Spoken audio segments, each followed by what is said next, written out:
I think it is the transparency of the president.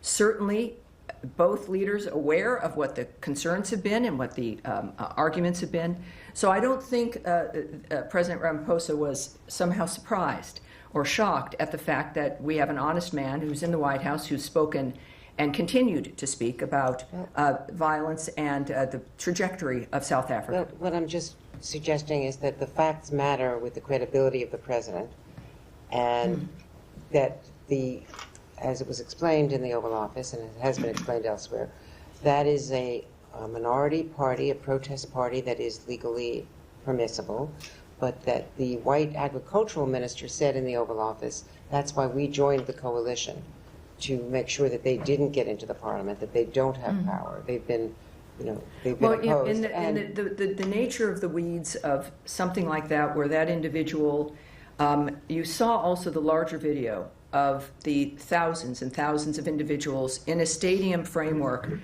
And I think that what Americans in the world and what South Africans see is a movement and an attitude that is not only not punished, but reinforced, but Andrea, reinforced with a law that says, oh, those people that you're calling to have be killed, yeah, let's take their land. Who does that?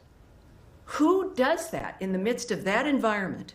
And I think that when we think about, I'm not certainly going to get ahead of the president. President Trump is someone that the world knows, says what he thinks and acts on what he thinks. But I think that it was very clear, and he's been clear, as has the secretary, about the problems with South Africa, the nature of the signals that it sends, the quality or lack thereof of life, the fact that we have taken in refugees, very basic standard of looking for asylum. They've met that standard, and it's more than just complaining. It is about acting and finding an element where we can make a difference for those people. Taking of a land, first of all, it's with judicial review when it has happened. It's not. Now, let me correct you right there, Andrea, and then I'm going to move on. This particular law they tout has not even been implemented yet. That's correct.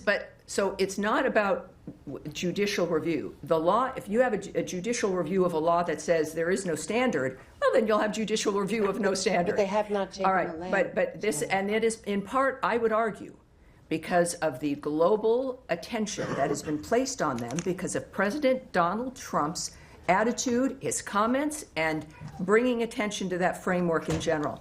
That is why that hasn't been acted on. And I will move on, no, but I think I've been clear. Yes, Matt, I think you have probably something to say.